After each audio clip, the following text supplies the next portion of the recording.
Right? I'll send it to him in a second. Okay, good. What's out there? What creates the shadows in the corners or the creatures of the dark? Who are those on the other side? What do they have to say? This is the Gateway Podcast. This is not your normal style of paranormal talk radio. Brought to you live from United Public Radio Network, 107.7 FM New Orleans.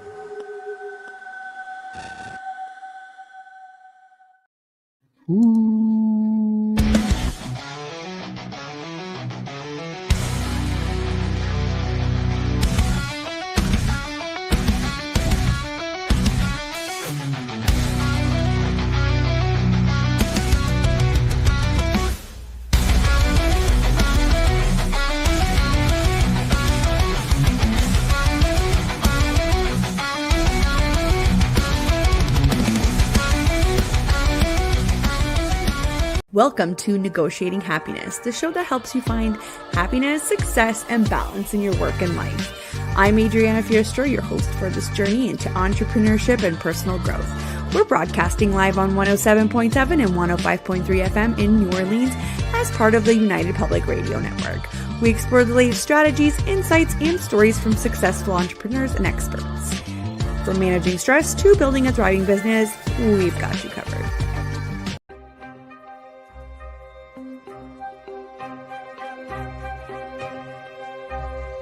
When they are consuming your minds and your thoughts and your dreams, from the angels to the demons and to the mysteries unseen, there is no need to worry.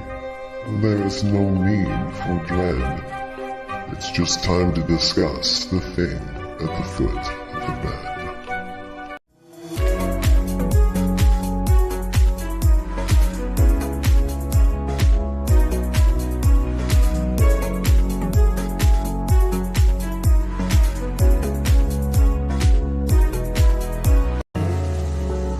Hi, I'm Brittany Ashley, your host of Breaking Norms, Building Dreams, your guide through this transformative journey in both business and life. This is your place crafted for dreamers, doers, or anyone who has been told they can't. Get ready as we challenge those narratives together. You're tuning in live to the United Public Radio Network, airing on 105.3 and 107.7 FM in New Orleans. We are streaming on all the popular platforms every Monday at 3 p.m. Eastern Standard Time. Join me for a candid and thought-provoking conversation celebrating your unique journey because you are worth it. Hark at the bells, sweet silver bells, all seem to say throw cares away. Christmas is here, bringing good cheer to young and old, meek and the bold. Ding dong ding dong, that is their song, with joyful ring, all caroling. One seems to hear words of good cheer from everywhere, filling the air. Oh, how they bound, raising the sound, all in the dales, telling their sound. Glory, glory, in excelsis Deo. Glory, glory, hark how the bells all seem to say. Christmas is here, bringing the cheer to young and old, meek and the bold. Ding dong ding dong, that is the song, with joyful ring, all caroling. One seems to hear words of good cheer from everywhere, filling the air. Oh, how they pound, raising the sound, all in a dance, and in a tent. Hey, hey, hey, while people sing songs of good cheer, Christmas is here. Hey, hey, hey, while people sing songs of good cheer, Christmas is here. Glory, in excelsis Deo. Glory, glory,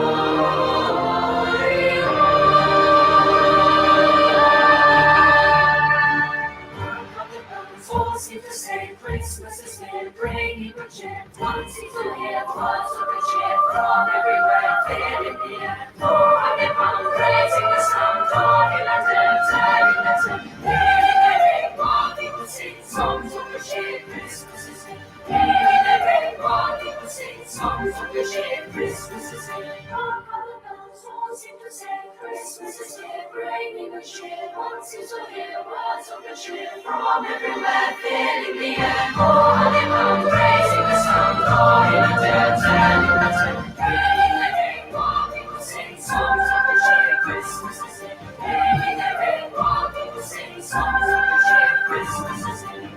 Merry, merry, merry Christmas. Merry, merry, merry Christmas. All of this and all without any pleasure to everyone.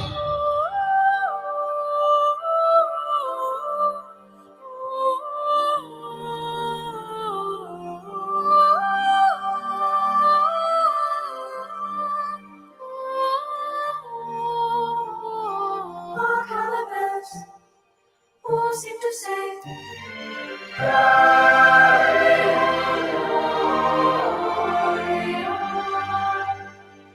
ding dong, ding dong. This kid with That is their with the song. ding dong just cracks me up, man. Just cracks me up. Welcome, ladies and gentlemen, to the Authors Quill. I hope y'all enjoyed that little Christmas music as we get ready for the year, for the season, which we are 13 days, right? No, not even that, 11 days. I'm sorry, but here we are. So Merry effing Christmas to everybody. I'm not going to say Happy Holidays because you can just kiss it. If you want me to say Happy Kwanzaa, that's fine, or any other happy religion, that's fine too. But I'm not real politically correct, so we're not going to go there. But welcome So you everyone got to Authors Quill. Tim's there waiting to get in now. He just called me. Okay, well I sent him the link. I'll send it to him Yeah, again. Hold on. he said he sees his picture now. He clicked the link, so he should be there. No, he's not in with us. I think he's got to click it one more time. I think he's in the room before this one. Because he's not in here with us, so we'd see him right here next to us. Okay, then I'm going to call him back. Yeah, you know how it is when you first come in. Oh, there he is, right there. We got him. Okay, good. Oh, we got the sexy beast, man. There he is. There he is. Welcome, everyone. Mr. Tim Powell's with us. You looking good, baby. You looking good. And I hope you can hear me. We do. Yeah, I can hear you good. I can hear you good. Excellent. I'm just, can you hear us okay? Yes. Okay, I was just saying, because you're looking good, sexy beast, man. How you been? Oh, real well. Same as ever. Life treating you good? You enjoying the winter time, I should say? I like summer better. I'm not going to argue with that. I'm not going to argue. What part of the country are you in? Southern California, San Bernardino. Oh, well, what? Come on. You don't get no weather down there, man. Give me a break. It rains sometimes. Oh, yeah, like what, once a year? It drops below 70 degrees. We pull our coats out. Yes, Oh, my exactly. Yeah. God. And if it's You know. below 60, you don't go outside at all. I mean, I live in the deep south. I live so south you can't even go any further south because the water's there. But still, y'all got a better climate than we do. I think last night it was today it's 65 and sunny. It's actually just beautiful outside right now. But the last 2 days it's been like mid 40s and at night, mid 50s in the daytime, and kind of druggy because it was cloudy. It's weird down here. If it's cloudy, it's cold. If it's sunny, it's hot. It doesn't matter. Well, But Emily's how been cold in Las is it? Vegas. Today's her last day of the Western show, and in the morning because she gets up at 6 to come in because the show starts at 8, and it's been like 28, 29 degrees out there when she gets up. And Damn, goes man, outside. It That's just shouldn't even be wrong. cold. It should just be wrong that it's even cold in Vegas. I mean, I've never been there when it's cold. I've been there a lot, but I've never been there when it's cold. Yeah. I really hadn't done that much gambling there, to be honest with you. But it's never been. I don't know. It's never been cold there. Now, I did go to Fallon, Nevada, for the bombing derby a couple times when I was in the Navy, and it was cold there once or twice. Matter of fact, I think it even snowed one year. I was like, "What? This is Nevada. Where's the snow coming from?" There's some good Yeah. skiing in Nevada, but look at Tim's room there. That's a special I know, I was room looking he's at got there. That's like crazy cool. It's where the computer is.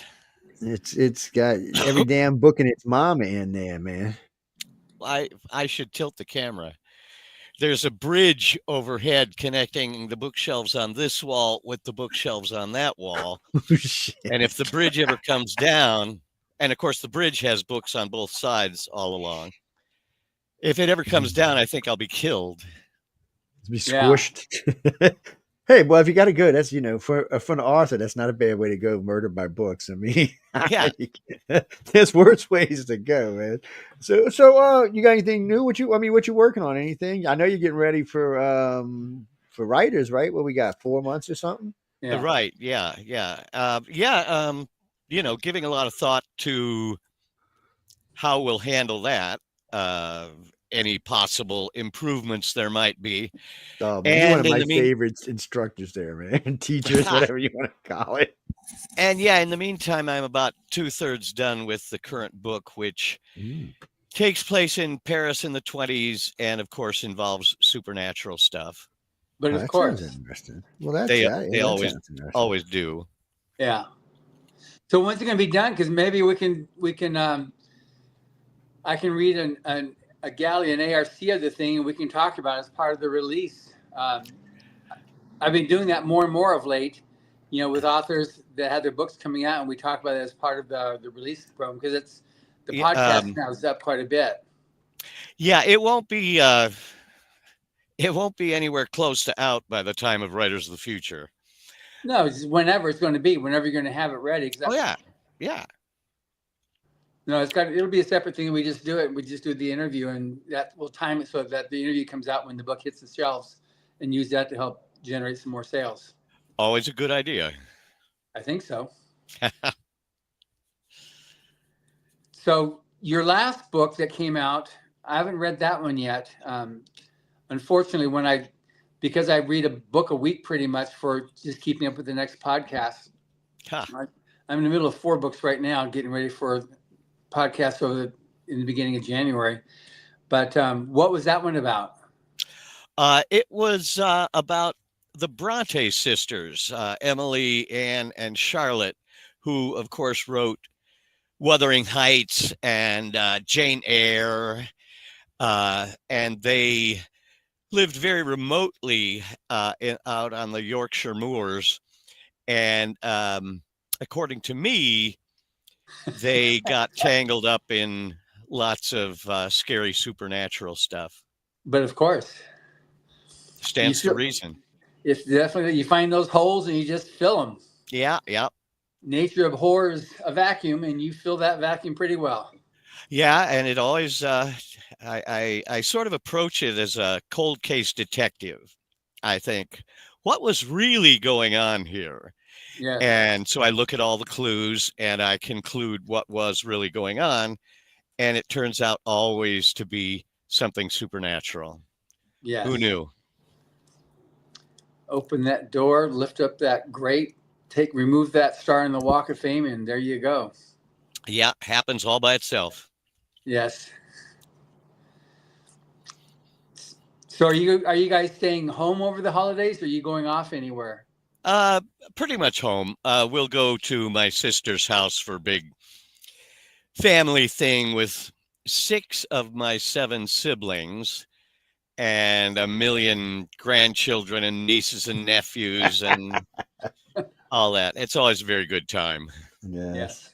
Yes. It's funny you were saying that, because you're talking about the 20s and France and all. And a friend of ours last night, he's a regular on the network. I've actually met him in Las Vegas, is where I met him. And he's a producer.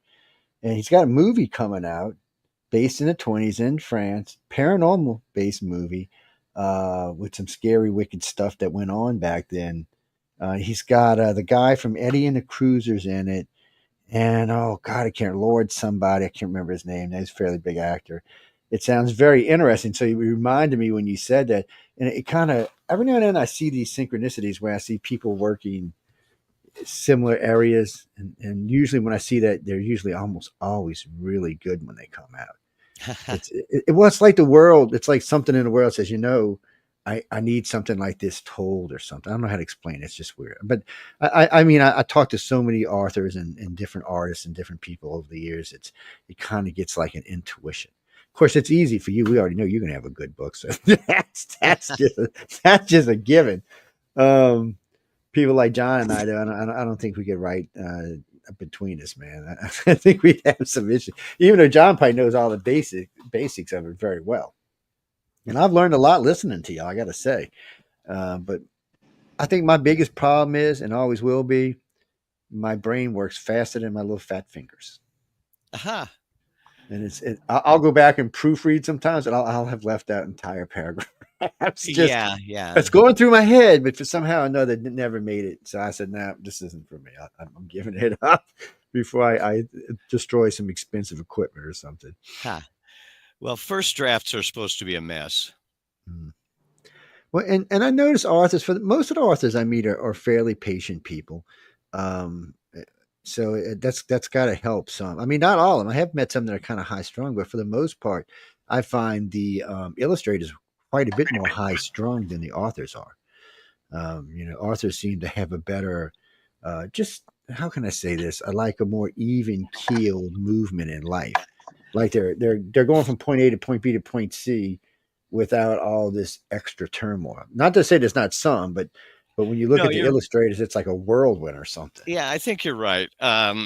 Authors tend, I think, to be lazy. I wouldn't say that.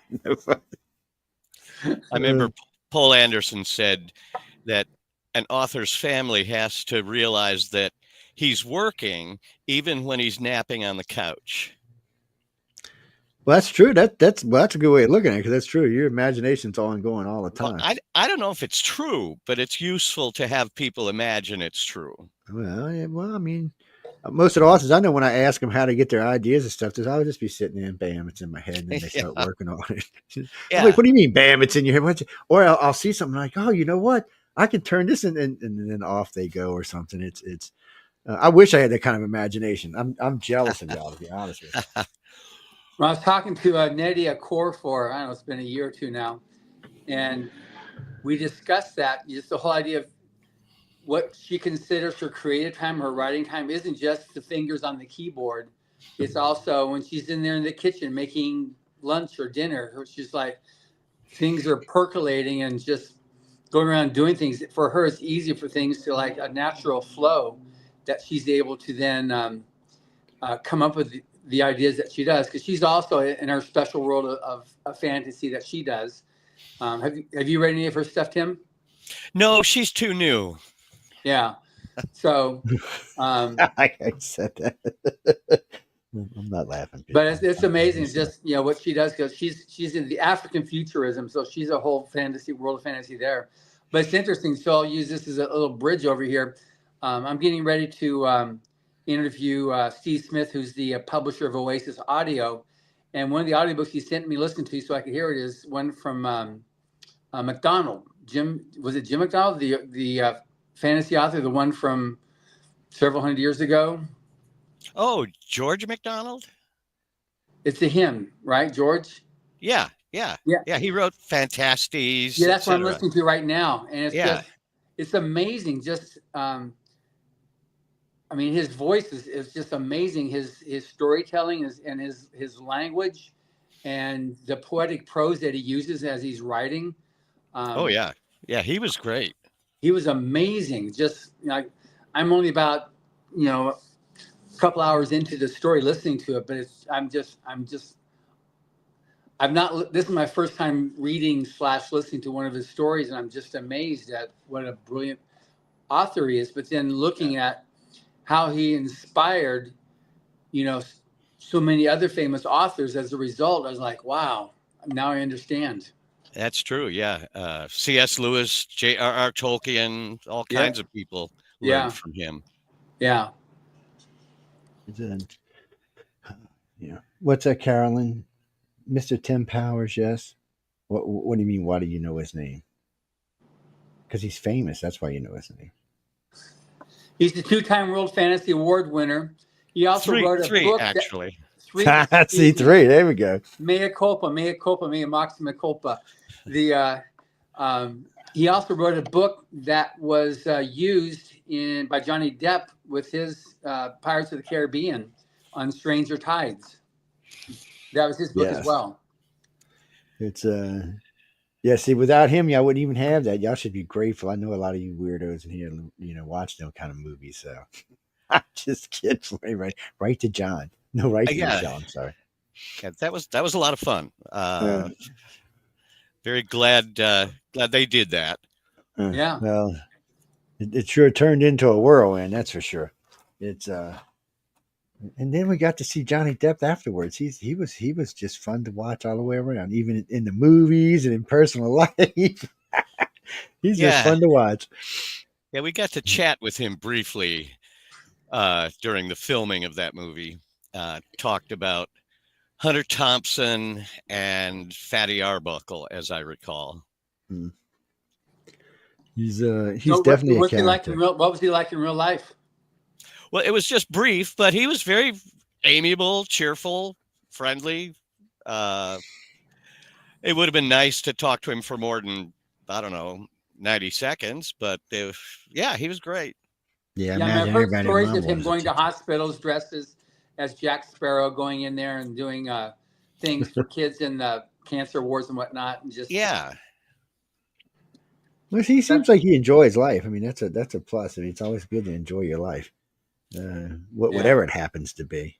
It's So I'm curious, Tim, just as a bridge over now on your stories, if like, and for other people listening, especially people that are writers, like, because you take a storyline and so you do a lot of research and you get, you find some factual piece of history that you delve into, and then you find these holes which aren't defined. There's no data on it, and you plug it in. How does that process go? How much time do you spend on research to really get the facts and establish that these really are holes that you can fill in without being challenged? Yeah, you don't want to, ideally, you don't want to accidentally contradict some bit of actual history. Right.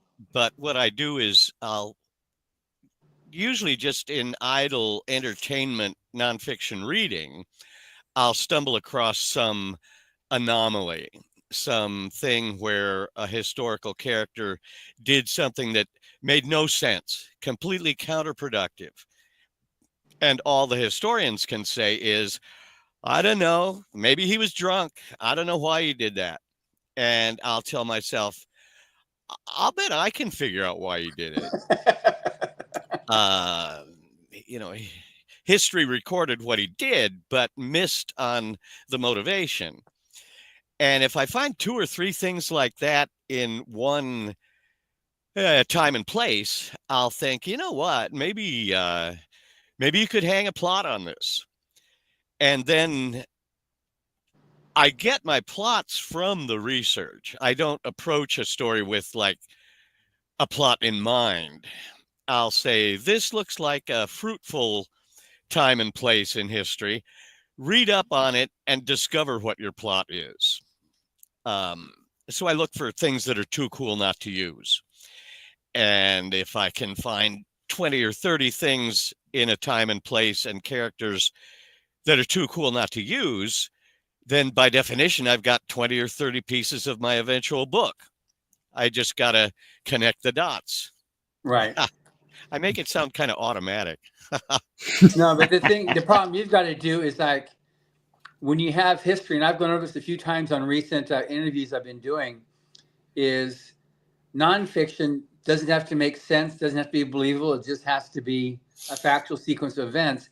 You've got to now put together a story that the reader is willing to suspend any disbelief and to make it come across like, that's interesting. I can see that, so that so that it works. Yeah, that's especially a challenge for science fiction and fantasy because you're imposing on the reader's credulity, their suspension of disbelief. So you got to shore it up at every point so that ideally the reader will say, that makes sense. Sure, it naturally follows. Of course, half an hour after they finish the book, they might say, wait a second. But by then they're already out in the parking lot. So who cares? Yeah, exactly. But the thing too is with, when you write your fictional story, it's got to be, you can't cheat the reader from at the ending either. So like, I've used the example of how World War I started.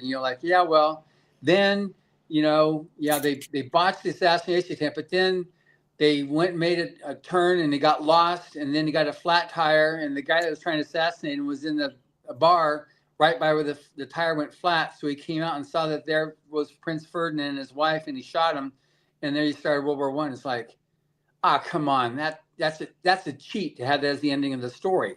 So you can't do that, even though history, in fact, does that. Yeah. A lot of times, a beginning writer will, when you say that wasn't believable, they'll say, but it really happened.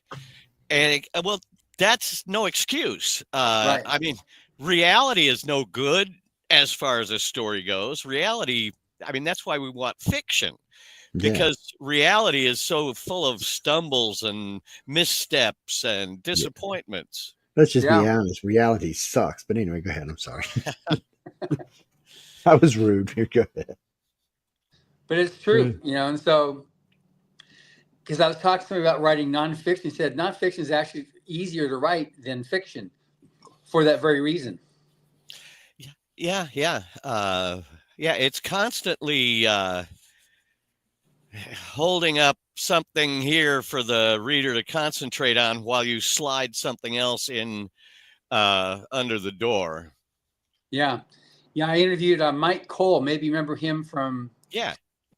So he was writing a bunch of nonfiction. I mean, a lot of science fiction, and he switched over now to writing nonfiction. And the fiction books, you get the last page and the end, and then that's it. There's no more pages on the end of it. But when you have a nonfiction book, then you got 18 pages of citations in a nonfiction book.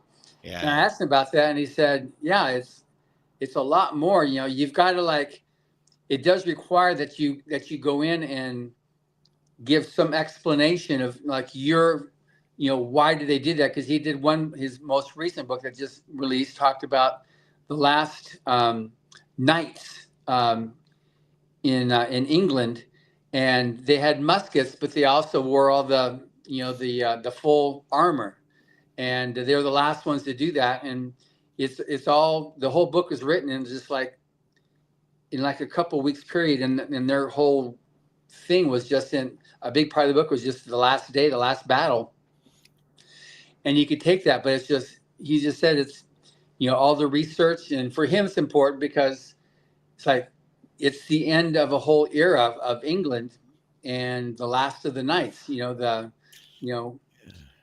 it's it was just a weird thing. He said, well, maybe, 50 years from now, 100 years from now, somebody will read that that and now I understand why that happened, why they had that last battle with that, and just to him that's important to be able to do that. Oh yeah, it's fascinating stuff. Yeah. It's like I like that fencing was only developed after guns came into wide prevalence. Really?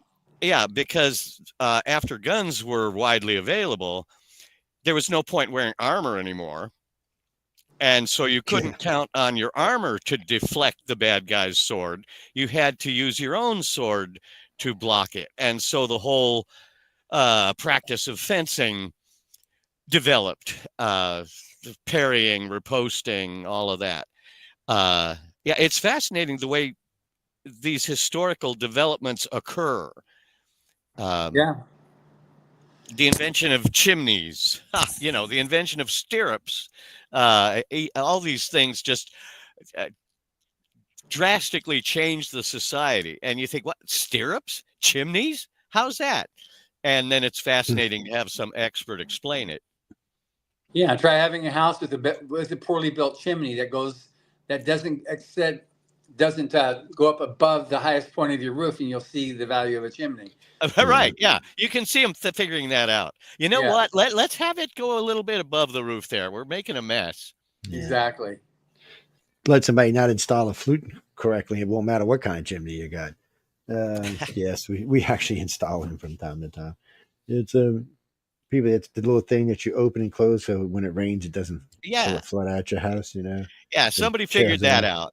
Yeah, you know what would really help here if we had a little thing we could open and close. Oh yeah, right. Somebody write that down.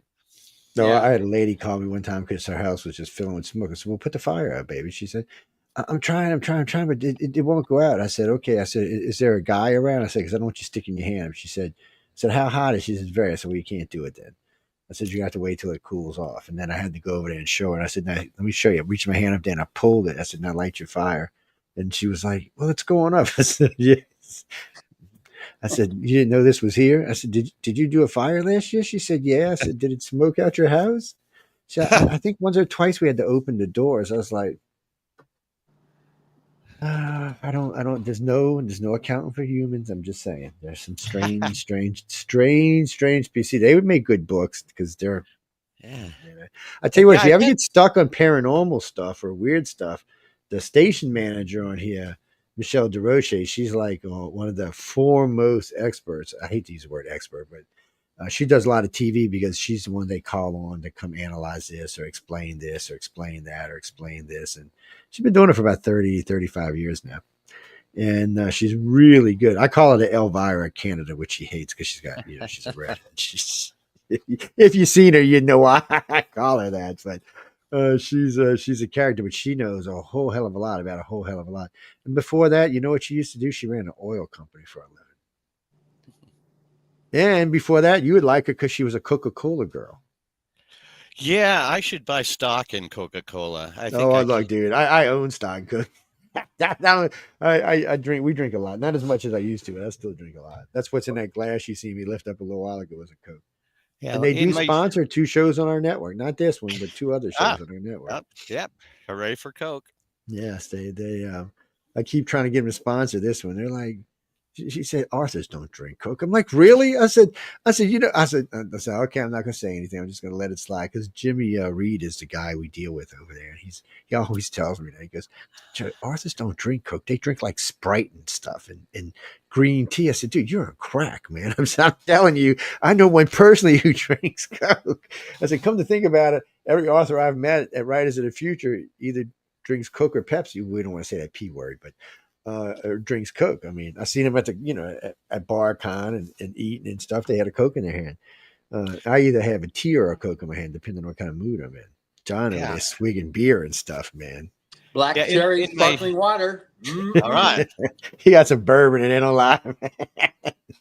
In my youth, it was beer, but Jerry Purnell told me a writer shouldn't drink past 40. Well, of course, he meant drink copiously. I'm thinking Hemingway drank till they put him in a grave, right?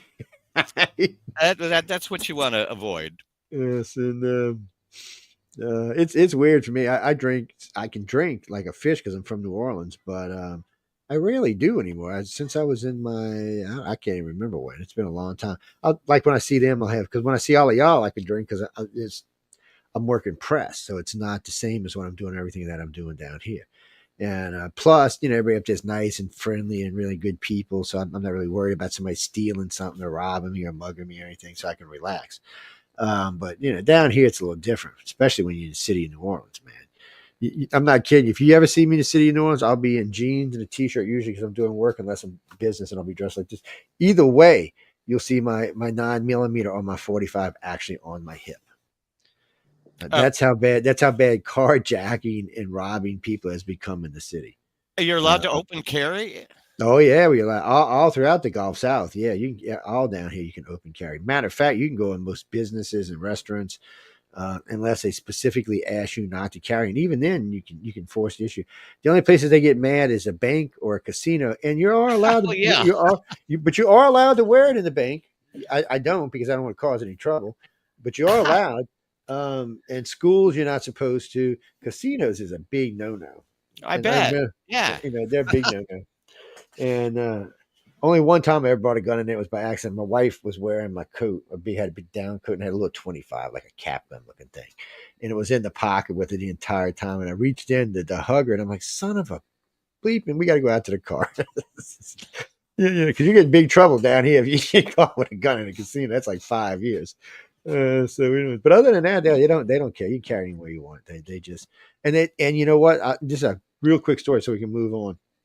I stopped one afternoon at a Brooklyn pizza place to get some pizza. I walk in, the girl in front of me is wearing a pink 380, and the girl in front of her is wearing a blue 9mm. And I'm like, okay, we're fashioning our guns, and these are just everyday girls carrying guns. And I actually have my 9 on it. I got a target gun. It's a Koenig. It's a Turkish made gun.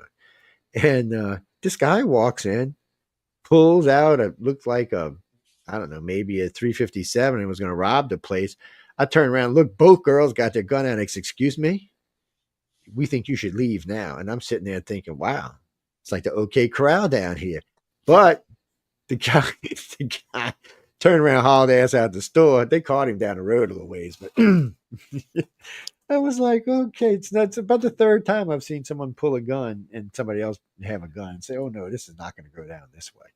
And it's scary because you never know these days, because a lot of people carry concealed, because you're allowed to carry concealed without a permit now. And Without a permit, wow. Without a permit, yeah. So you never know.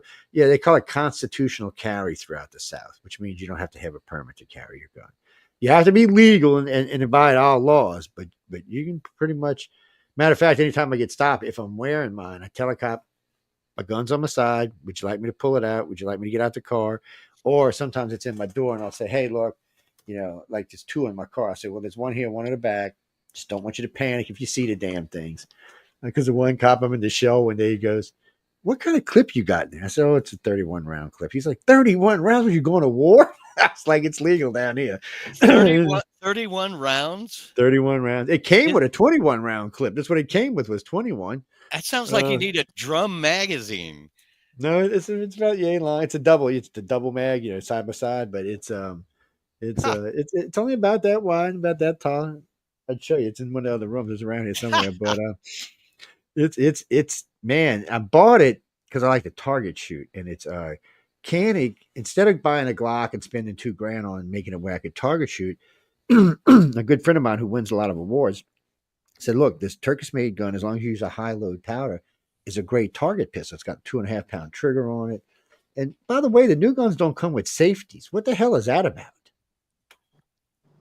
That I don't even know what that's about. They want you to buy them trigger safety. That's why they don't put safeties on. But this thing is so accurate, and it's weird because it feels a little front heavy. And the reason it is when you push it to aim and you pull the trigger, the gun's going to raise a little bit. Well, the weight offsets it, so you rarely miss your target. I mean, as long as you got wrist strength, you'll hit your target almost every. I mean, a kid could get out there and do it. They're so damn accurate. I was sitting there. I set a record at the gallery down here, shooting 25 targets in 33 seconds. The guy was like, "Would you think you Wild Wild West?" I said, "No, damn thing's easy to shoot." And every time I see a cop, he wants to see it. Every time. Last time the two state troopers. If I carried it, every cop I met would want to see it too. Yeah, well, I bet you where you are, they would want to see it. I thought about bringing mine down here a couple of times, but y'all got that 9-round clip thing. And I don't even know if I can buy a 9-round clip for this gun. I don't know if they make one. And I read your law closely. I can't have a 21-round clip in there with 9 rounds in it. That don't count. They'll put you in jail for that. It's got to be a 9-round clip. It can only hold 9 rounds. I was like, well, what kind of bullshit is this? And so one day, if I decide to bring it, I'll call the manufacturer and see if they actually make one. But see, Wild Wild West stories. When you come down here in the South for a while, you be writing all kind of weird stuff between Bigfoot, Ghost, the Honey Island Swamp Monster. Man, you have all kind of good stuff to write about. It's a plus. It's the OK crowd these days. Jessica, yeah. Okay, I'm sorry. Somebody's asking a question, but it wasn't related to this. Friday nights, we get a lot of blow by from the Friday night show. It's John's fault. He gets on there and says these outlandish things, and people just write to us like, what? Yeah, right. Yeah. No, real quick, that was Giovanni Stefani. He's in Shangri-La right now. No, sure. Did I say Shangri-La? I'm sorry. Sri Lanka, he's just where he's at right now. Yeah, he's there. You can catch up with him. Anyway, getting back to what we talked. So I've never asked you this. So I know you've been writing for a long time. So what was it? I mean, did you start as a kid? You start as a young man? Did you just say one day, I'm going to be a writer and I'm going to be an author and this is how it's going to be? Or did you get a wild idea? Did your mama smack you and say, son, I want you to be an author? I'm just curious. How did you get from where they are from there to here? Oh, ever since I read first book I ever read, which was a thing called Timothy Turtle, kid's book about a turtle that gets turned over on his back and all his woodland friends have to help him get upright again. Not, any kind of profound book, but it made an impression on me when I was like 5. Yeah. And then when I was 9, my mom got me a Heinlein novel. And from then on, it was all science fiction and fantasy, and it was the only career I thought would be any fun or worthwhile or worth doing at all.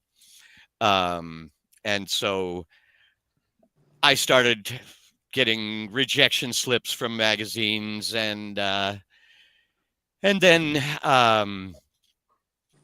sold my first book when I was 23 and quit school, quit work, figured I could live on $2,000 a year. And very quickly that publisher fell apart and I had to go back to work. But then another publisher took something, and it's been bumpy but fairly steady ever since. It's not, two things I always tell people: as long as you're happy with what you're doing and it's supporting you, why change anything? My dad used to always tell me, "Don't fix something if it ain't broke," and he's right about that. I've always figured it's the most worthwhile thing a person can do. I mean, it'd be great to be, an astronaut or the Pope or something, but being a writer is better. I've talked to a lot of astronauts over the years. It'd be funny. It's funny how many of them got into it by accident. I'm like, what do you mean by accident? Oh, I was a test pilot. I was just doing test pilot stuff. And one day, come test fly these things for us. And next thing I knew, I was in a damn centrifugal force thing trying to rip my head off. I'm like, what's going on? He's, you're going to be an astronaut. That was Edgar Mitchell actually told me that. He was like, I'm going to be a what? I'm going to be an astronaut. Yeah, it's interesting when writers fall into writing, having, already had careers. I think of Raymond Chandler, who was, oil company executive in LA till I believe he got fired for alcoholism and thought, oh, well, I'll write mystery novels. And that turned out to be what he should have been doing all along. Or Dick Francis, who was a jockey and had to retire because of injuries and thought, oh, well, I guess I'll write books, and turned out to be an absolutely brilliant writer. But I just never figured there was ever going to be anything else anyway. Well, see, that's good. From a young age. I mean, a lot of people wish they could do that. Because people used to ask me, what are you going to do? I'm like, what do you mean, what am I going to do? Anybody can do it if they're willing to ditch all responsibility and sensible planning for the future. Well, I'm guilty of that, so I'm probably right along with you. But how much did Serena have to help shore up the financial sides while you're getting yourself going? Well, by the time I got married, I had 4 books published. Okay. So I was already rolling. Certainly there were times when the writing income bottomed out and she was working as a legal secretary. And there were certainly times when her paycheck, floated us over the reefs. It's always. Oh, it always is. It always is. Because with Kevin and Rebecca, they were just writing, and they set themselves a goal of putting a year's worth of expenses in reserves before they quit their day job. Wow. And then they both quit, and then because they figure if they give them a year to move forward and start generating enough income on both of their writing to be able to cover operating expenses, which worked for them. So that was what they did. Yeah, that's pretty. Also, a year. That's awfully optimistic. I mean, publishers pay so late. Well, imagine the competition's got to be fierce. There's so many more people out there writing, and there's so many more venues to get your work out there now. I mean, true. I mean, a lot of these people make it, and they don't go to a traditional publisher. They just go out on their own, and some of them actually do quite well for themselves. I've even been noticing some like news people have taken to doing that now. Oh, hell, I'm not going to be on Fox or ABC. I'm just going to go out on my own and do this. And they're making more money than they were. Yeah. And I guess in music, that's real true. That is true. Yeah, all the technology is, It's changing it.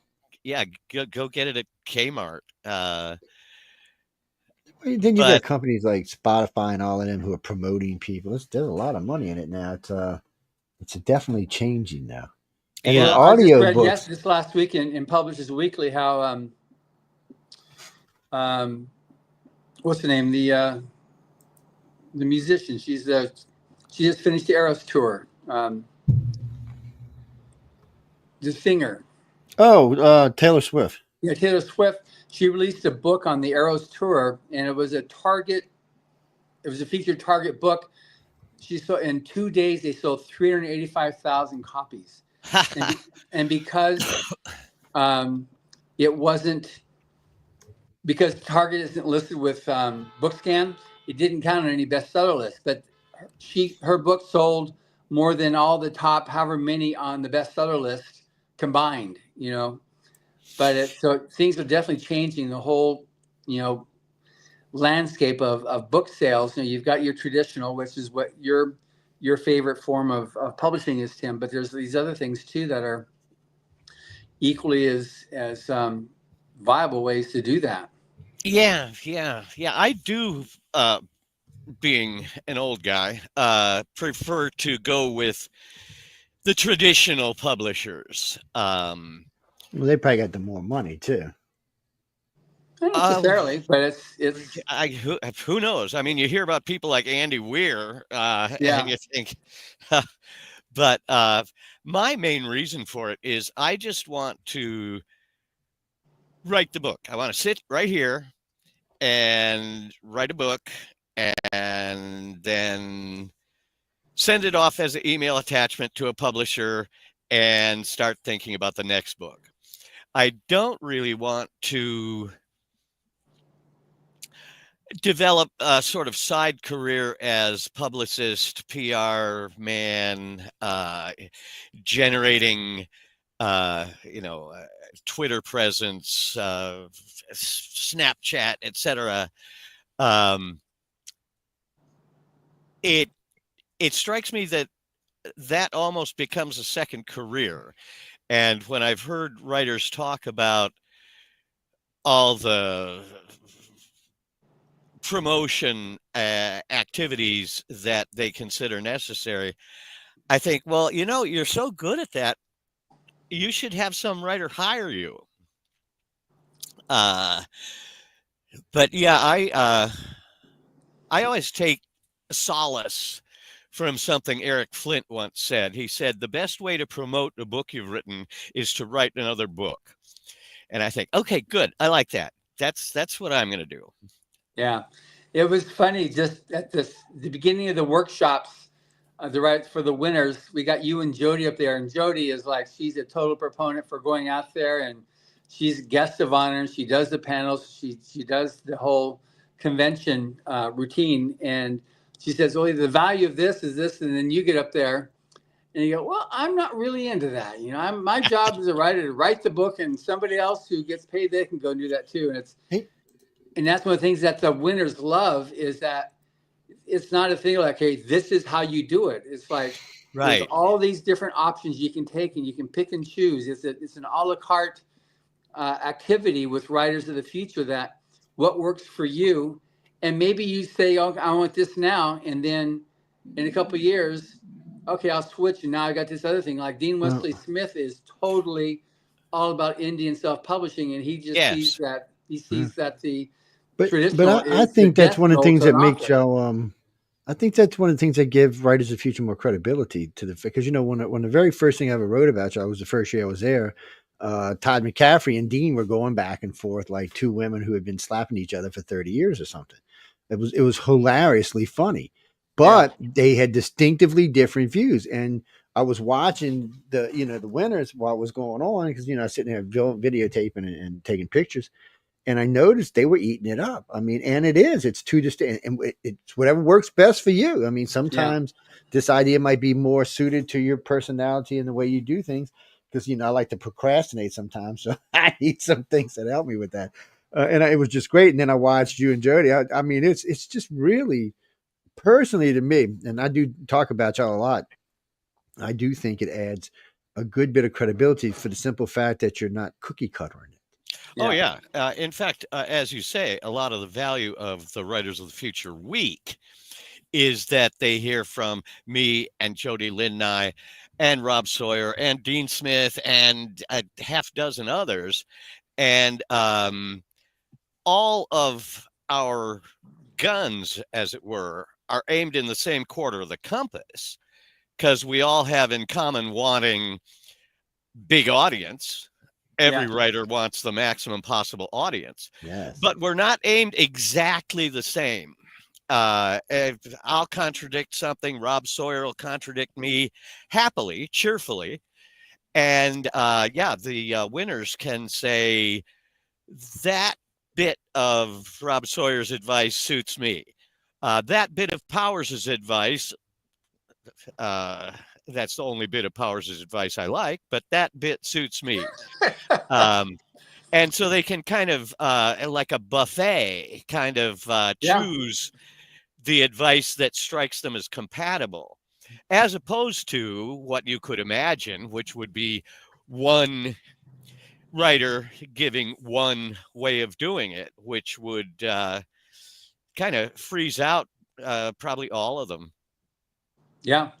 Well, No, I notice they pay a lot of attention when y'all are talking. I see they follow y'all around. You can see, you can kind of see, especially when you're watching for me, because I'm outside looking in. It's you can kind of see who the students are favoring, who they're following around the most, which judges are more willing to talk, which all of y'all are willing to talk. I haven't met a judge yet that won't stop and talk to anybody who asks a question. What are you going to do during that week? Well, that was one of the questions I was asked. I was at Mississippi State doing a lecture on something entirely different than this. And one of the students asked me, well, if I win, would I get to talk to the judge? I said, of course you would. I said, not only that, I said, they're bad. They'll take you to lunch with them. I said, they ain't going to buy you lunch, but they'll take you to lunch with them. I said, it cracks me up. I said, they spend so much time. I said, they're with you all day. I said, they'll do 10, 12 hours. I said, this one will be here for 2 hours, they'll be 3. And when they're breaking and going on lunches or BarCon at night, it's crazy how much. Yeah, I like the opportunities like BarCon at night when you can sort of away from microphones. Yeah. Tell them like gossip. Well, you should have been at this convention in, 85 when so-and-so got drunk and fell down the stairs or something like that. It kind of the unwritten lore. Yeah. No, it's true. And one thing too I like as well, because obviously it's a contest that was originally created by L. Ron Hubbard, is that the essays that he wrote too, because there's a definite sense that what he wrote, that the techniques and the styles and what worked back then in the 30s and 40s can still work now in terms of the philosophy and techniques that he talks about. Because I've talked to several winners and, 10, 15, 20 years after they attended the workshops. So what do you remember?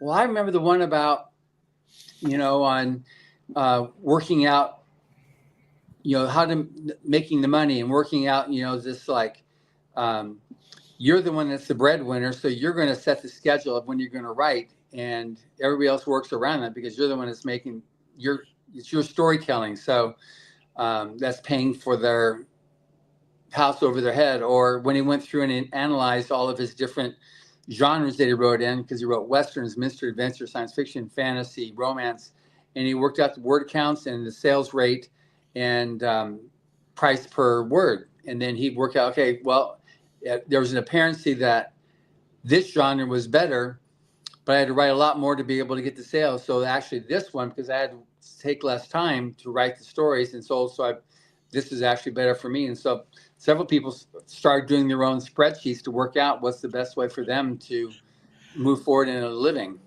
Oh yeah, all the advice Hubbard has in those essays on things like suspense, how to come up with ideas, how to put characters together.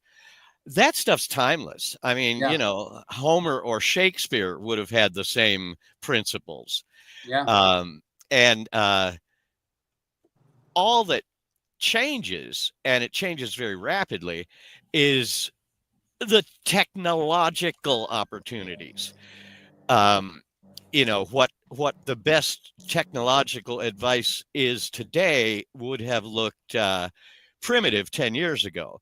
And what's hot today is going to look primitive 10 years from now.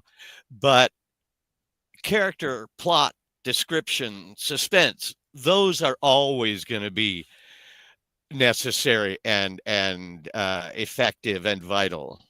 Right. That's true. And it's the other thing too that's good about Rise of the Future is that the winners, I mean, they become their own group, their own, Dean's still in touch with people from 40 years or 41 years ago that was in his winning group. But then they also have relationships with the judges who they make a relationship with. And a lot of times you'll see, here they come with their first novel, and there's a quote from Tim Powers or from Dean Smith or from, Rob Sawyer. And it's so cool seeing that. It's just, it really is, Rise of the Future really is a family. Yeah. And as you say, it doesn't end when everybody gets on an airplane and goes home. Yeah. I'm still in email correspondence with any number of them from all sorts of previous years. Yeah. It's a nice sort of club family to be in. Yeah. And it's I really enjoy too, like this last year when we had in volume 40 is there was that one story, Butterside Down. I love that story from Cal M. And she was so quiet and reserved and thinking that she was the only one, that she was weird because of what she liked to do as a writer of fantasy and science fiction. And then she got here and everybody was just like her. Yeah. And she was like, all of a sudden you see her like blossom. And it was just like, she was such a lovely person. And just seeing her, like her speech that she gave at the event was very touching. But, just seeing how she said that. And that's the same thing like Sean Tan, almost 40 years ago, he was an illustrator winner way back in volume 4 or 5 or whatever it is. And he thought he was out there in the middle of nowhere in I guess either New Zealand or Australia. And he thought he was the only one that liked doing this weird, fantastical art. And when he came out to LA or wherever they had the event that year, I guess it was in New York, he said, I found people like me. I wasn't alone. And in fact, that's one of the beauties of the way Hubbard set it up. It's for beginners. Yeah. Old established pros are not eligible. The whole specific purpose of it is to find people who have not been prominent, have been unknown, and suddenly switch them across the line into pro. Mm-hmm.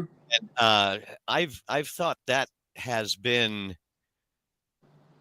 really the major virtue of the whole thing. Yeah. That you suddenly say, wow, where has this kid been? I think nowhere. Before this, he wasn't anywhere.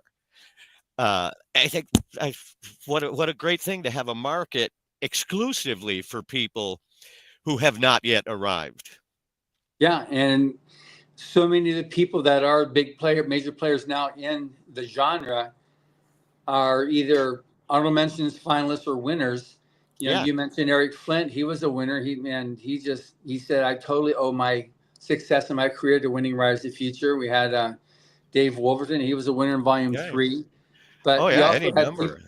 But you also have people too that even Rob Sawyer, he never won, but he was an honorable mention. He was given that encouragement. Brandon Sanderson, he was nothing but rejections. Then he got his first honorable mention, and that was like gave him it's like, okay, I've got something to go on, and Joe Hill was an honorable mention in Writers of the Future.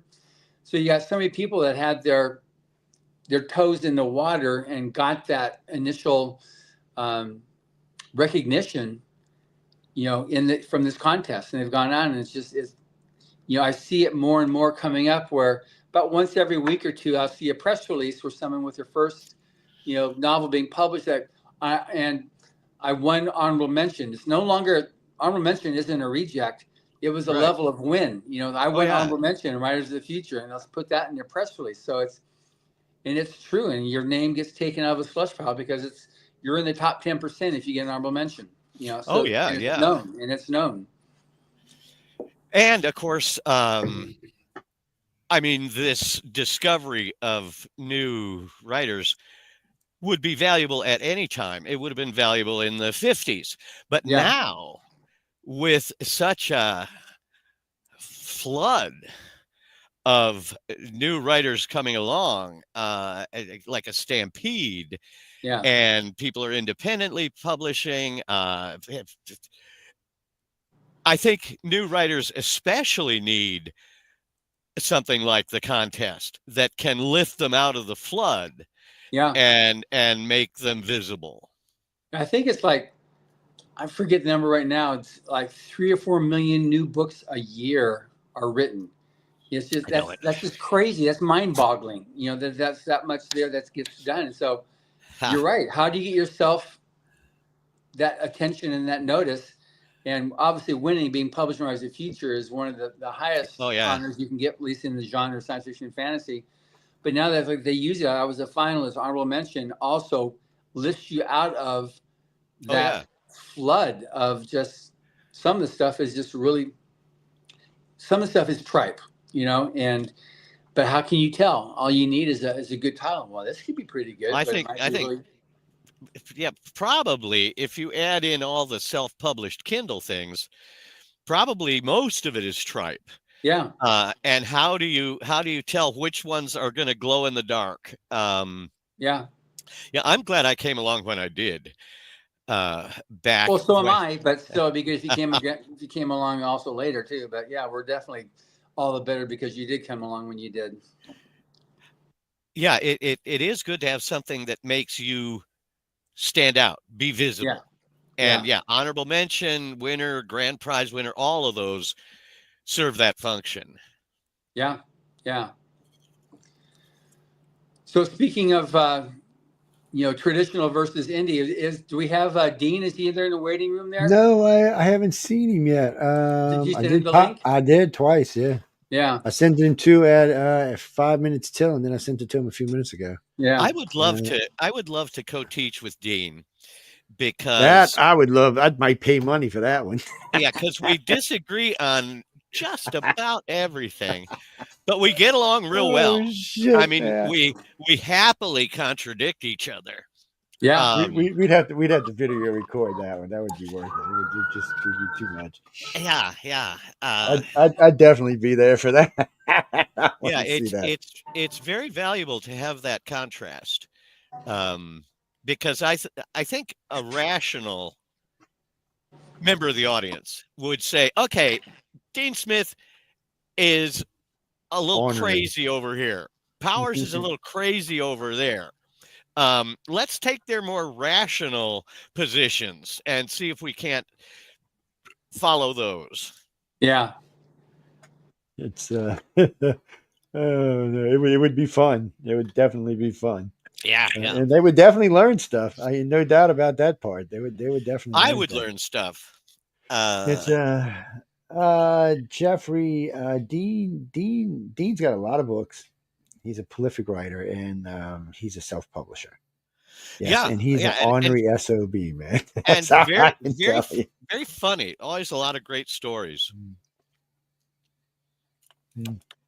He can crack me up sometimes. He was telling me about start from the back, take the end of the story and put it forward.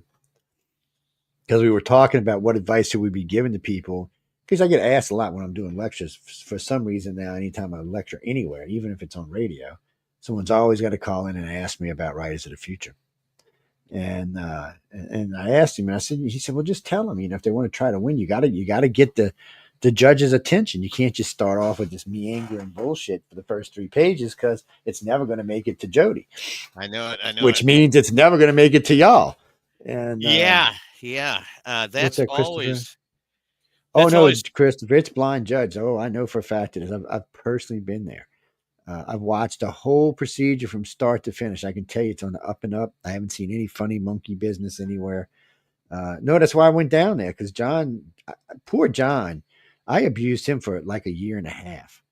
And because I didn't believe it, because, blind judge, you bring him down, you fly him down, you fly him from anywhere in the world. I'm like, get out of here, man. I'm thinking you get there, they're going to want like $500 or something, and then, you pay for their hotel rooms and shit. I was like, get the hell out of here. And then all these famous writers come down and talk to him. I'm like, y'all smoking crack over there. And of course, he said, well, get your ass down here and find out for yourself, which is what I did. And ever since I've been there, I mean, I'm one of y'all's biggest advocates now. Because then I do talk to, a lot of times I do a lecture at colleges. And when they ask me, I just tell them, I said, you've got to get their attention. I said, you're not going to win if you send in some la bullshit. It may be a good story at the end, but it's never going to get to the people. No one will ever know. The end may as well be blank pages. Yeah, might as well. Nobody will ever walk all the way to there. Yeah. I'm always telling them the same thing. I said, start it out, get it to grab them. So if you can grab the attention of these proofreaders in the first 3 pages, it'll make it to the boss. If she likes it, it'll get to the judges. And I said, the judges will judge it. I said, and they don't know who y'all are. They don't know what color you are. They don't know what sex you are. They don't know anything really until they read the story. And then I said, they get a number. And they're like, no, really? I said, yeah. I said, that's kind of like, I was hoping that was bullshit, but it's actually true. It's like, yeah, it's always interesting when at a convention, say, if there's a Writers of the Future panel, people in the audience will ask, well, what sort of stories do you want? What sort of stories does Writers of the Future prefer? And really the answer is anything under the umbrella of science fiction and fantasy. It isn't simply one sort of subgenre. It's the whole spectrum. Yeah. If you wanted to narrow it down and say, well, we like this sort, but we don't like that sort, all you could say is we like the well-written ones and we don't like the poorly written ones. But aside from that, everything is welcome. Everything is, seriously considered. Yeah, and it's interesting too, because there's not a lot of times in anthologies there's a theme. Right. There's no theme. It's just it's right. a genre. It's speculative, So that's which I think it's what leads to way better stories. Yeah. Because if you say, okay, here's an anthology about legumes. You can write a story about lima beans. You can write a story about pinto beans. But it's all got to be about vegetables. Obviously, you're not going to get, except by wildest coincidence, the writer's best work. It's going to be them bending to conform to your arbitrary theme. But yeah, Writers of the Future, you arrive with your own theme. Yeah. And what's good too is that sometimes once in maybe you do or don't consider that it's a constraint that you've got now, Tim, but you're known for the type of story that you write. You've got this paranormal fantasy that you find some piece of factual history that you fill in the blanks, and that's what you do. You take a famous person like you did with what's his name, the one that was blacklisted from Hollywood. He went to England and he came back. He was in the 20s and 30s and 40s, and he was blacklisted by McCarthy as being a communist in the 50s. Oh, well, now that may be Charlie Chaplin. Yeah, Charlie Chaplin. Yeah. Yeah, right. And he wrote that about him and his star there in the Walk of Fame. Right. I was like, oh yeah, you did that whole thing, and it's like you did a lot of research, but you filled in. But that's what you are. That's what you do when you write.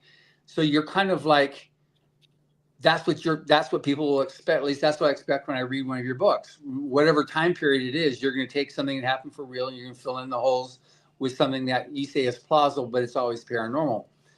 But these writers here have nothing that they're constrained to. It's like, it's all virgin turf for them. They're just like, oh yeah, it's like, I'm coming with the best of this. Is hit me with your best shot, and here you go. This is what I got. Like Wolf Moon, when he did his Super Duper Moon Girl, it's like, who would have thought? Right. Oh yeah, they're likely to surprise us by having just organically all on their own come up with their own perspective. Yeah. And it's very likely that you'll say, wow, I never read anything like that before. Yeah. Well, of course you haven't, because you haven't read any of their stuff before. Right. And yeah, Writers of the Future does leave it wide open for them to fully use their own perspectives. And they arrive, from God knows where, England, the Midwest, anywhere. Yeah. And they're going to be very independent voices. Yeah, and these are the voices you're going to be reading half a dozen years down the road. Now, this is going to be the future of science fiction and fantasy. Like you wrote that one article about 5 years ago on steampunk. You put in there, but the first steampunks that were really being written that were in Writers of the Future, those stories there, about 5 or so years before they became like a separate section in maybe then it was still B. Dalton and Walden books. Yeah. But in the stores, it was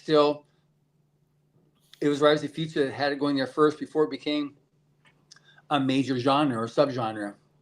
Yeah, it takes the literary world a while to recognize a new thing. Yeah.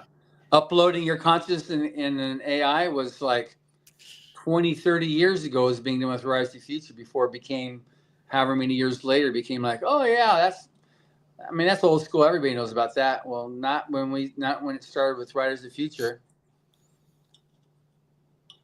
Yeah. I think it's a very big benefit to the field, not just to those writers. Yeah. So now, have we got anything else? Is Dean? Is he like? I haven't seen him. No, he's Yeah, when I went off, I tried calling him. I didn't get an answer, and then I called Carmen, and he's trying to reach him right now too. Sometimes the time zones screw people up because we're all switching time zones and all. And I'm in Central, which when you're out west or you're out east, sometimes you get the time wrong. Especially he's in Las Vegas. He's the same as us right now. Yeah, so he's 2 hours behind. Yeah. Yeah, so it's 3:20 there. He might be thinking 5:10 y'all's time if Carmen did. And I didn't look to see what the email said from Carmen. Yeah. Usually Carmen's pretty good though.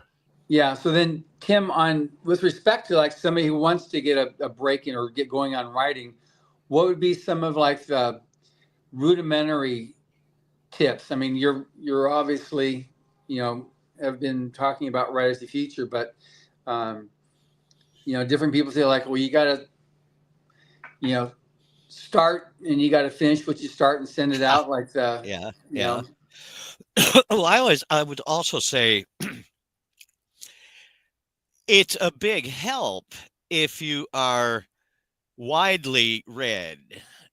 You should be very familiar with the genre you're writing in, but you should also be very familiar with sort of fiction at large, nonfiction at large. You want to have as broad a literary footprint as possible, because every writer you're familiar with can teach you certain techniques. You say, like, if I'm moving along writing a book, I'll think, oh, remember what John D. MacDonald did in that Travis McGee novel? Or remember what, Mark Twain did in Huckleberry Finn? Or remember what Heinlein did? Or Henry Kuttner or Bradbury? The more widely read you are, the more tools, as it were, you have within hand's reach. And so I would say read a whole lot. And then, yes, write.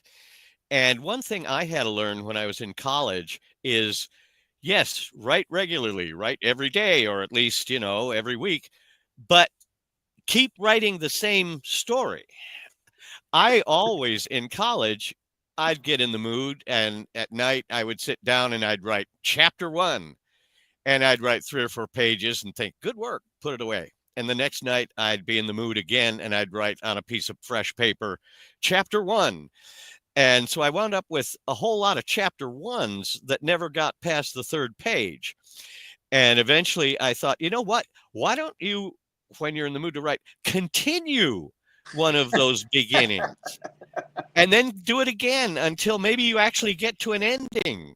Then you'll have a thing instead of all these little false starts. Well, that's good. Yeah, and that's one thing too is I think some people unfairly will say, okay, I'm a writer, and just, oh, what have you published as the automatic, conclusion to say I'm a writer. Whereas it's okay if a person say, I play guitar. Nobody asks you, well, what band are you in? You just, okay, That's right. You play guitar. Yeah. Or you play tennis, and like, oh yeah, I'm going to go up there and I'm in the finals in the whatever, tournament.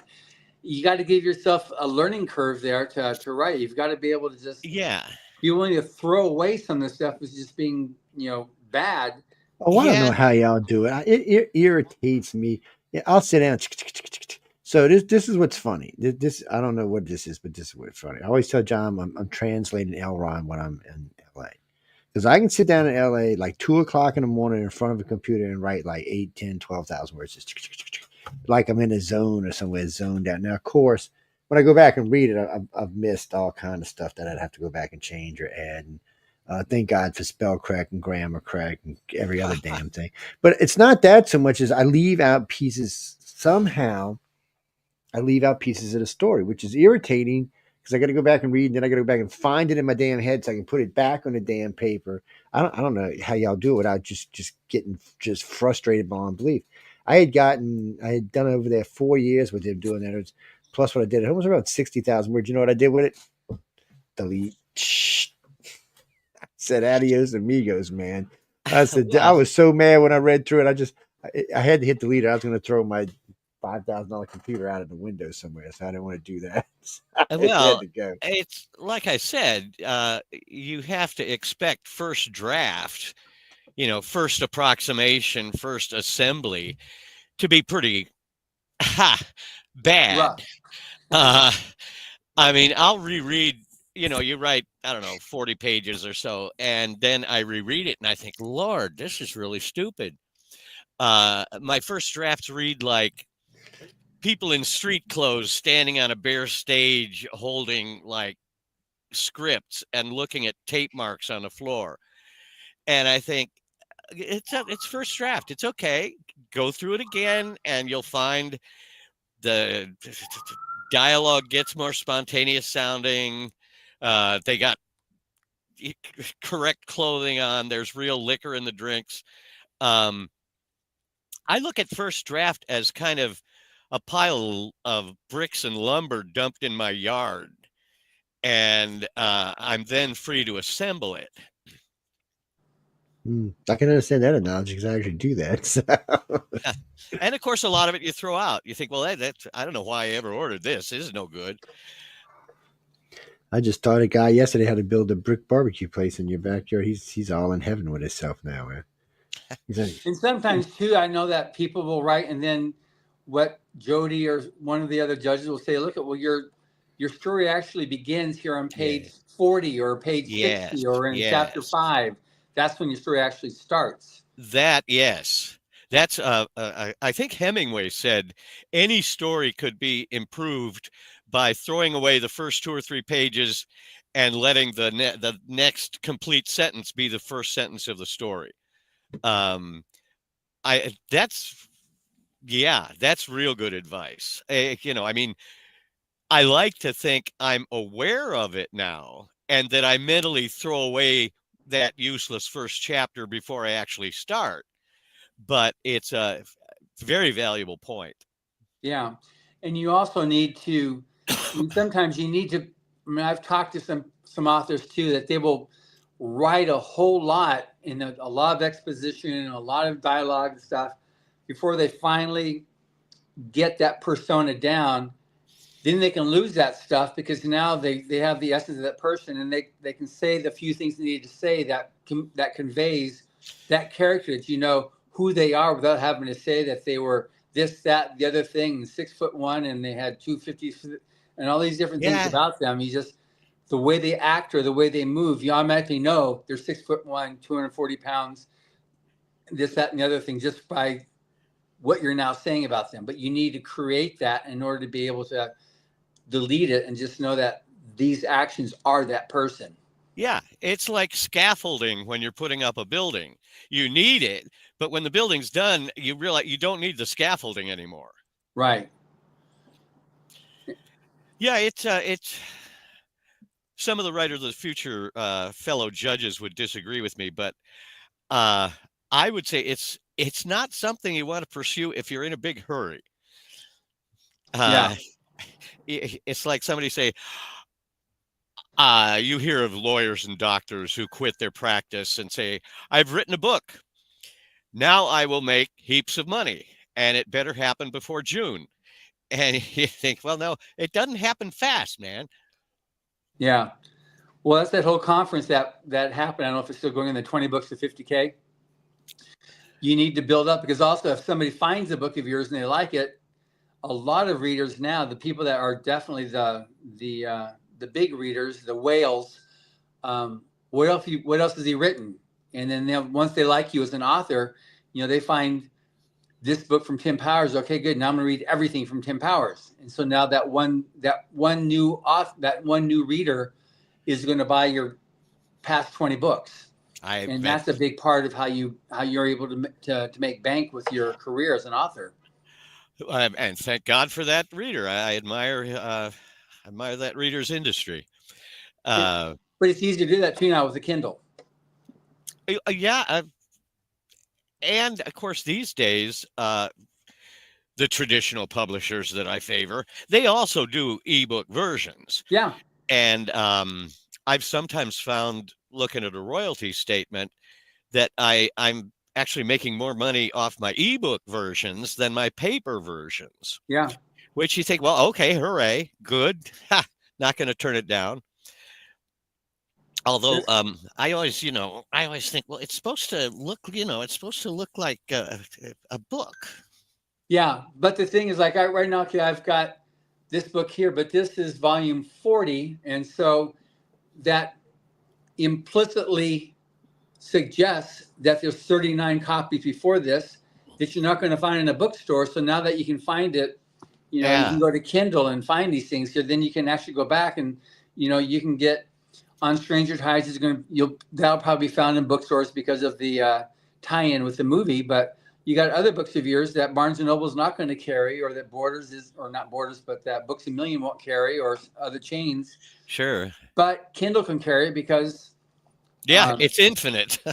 Yeah, or Amazon. Maybe Amazon will have earlier ones that aren't in bookstores, because bookstores have a finite shelf space, whereas Amazon seems to have pretty large shelf space in their inventory, and definitely the ebooks is infinite. So there is that value, and for me now too, because I read so much, it comes in handy. Like I've got an actual print book at my desk with an author I met at Salt Lake City FanX, and then I also have Julie, the one that wrote the werewolf story several years ago. She's got a book that came out, so I got that one. I'm about ready to read that one too. And then I've got I'm ready to interview the publisher of Oasis Audio. So I've got an audiobook which I'm listening to on my phone, and then I've got Douglas Richards, who's I really enjoy his science fiction. He lives in San Diego, but I've interviewed him before. So I've got his ebook. So I've got in the middle of 4 books. So sometimes it just comes in really handy, whichever device I can do to be able to get through these things here. And I've got so many books now. I can't deal with, like, I don't have a room like what you've got there behind you. and above you and around you. Yeah. As a matter of fact, I think I have 50 or 60 books on my Kindle, because, like, if you're at a hotel, I'd like to have a big pile of books available, but I can't, Yeah, it's pack too much to extra carry. luggage. Yeah. But with my phone and Kindle, I've got almost any book I can think of available to me. Yeah. Or when I'm flying, I don't want Yeah. to watch the movie. I can just have a book there and read it. Yeah. Yeah, I put everything on my pad. That way I can, when I'm traveling, I can go ahead and read it. But I was thinking about this when we were talking. I noticed the sale of audiobooks used to be 9%, and they said it's going to be 27% this year, $2 billion.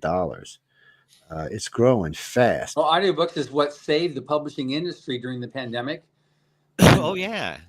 It was audiobooks that had the increase. I just finished interviewing the president of, I did Christian Audio, the guy that created Christian Audio. I had him as a guest a few weeks ago. And then Sean McManus, who's the president of the Audio Publishers Association, but he's also the president of Blackstone. I think it's Blackstone. But anyway, it's and I've had several people in the industry on, but it continues to grow and grow. And now, because of the AI, what they're doing is they're taking books that would never be made into an audiobook because they can't afford to do that. The production cost of hiring somebody to do it. Oh. But for some book that was published 20 years ago, 15 years ago, they can just put them in there, or the stuff that's in public domain. You can take, there's the right way to do it and the wrong way to do it. One, you can steal somebody's voice and say, okay, this is in the voice of Marilyn Monroe, which is just totally like wrong. Or you can take some, famous actor like Tom Cruise and just like steal his thing without his permission. Ah. Or they'll take an actor and have them read a book. And then they'll pay them royalties on the use of their voice. Yeah. And because the book has all these words in it, the computer can then take that and use that to then do another audiobook. Yeah. The only problem with stuff is like with computers, like the person can actually tell the difference of reading a section. This is where the next stars are born, or this is where the next stars are born. Yeah. Where a person reader could actually distinguish that, whereas the computer is more going to just read it, not knowing where to put the inflection to make it, really appeal like a real live voice talent will do.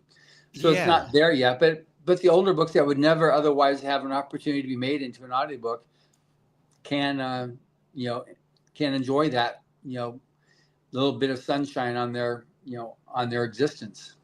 Yeah. And I kind of would like an AI voice, because I don't like in audiobooks where they do different voices, like, get down from there. I won't. You better. I think, hey, take it easy. It's not a performance. Just read the damn thing to me. You don't have to act it out. Yeah. So the AI might just, read it flat, which I would prefer.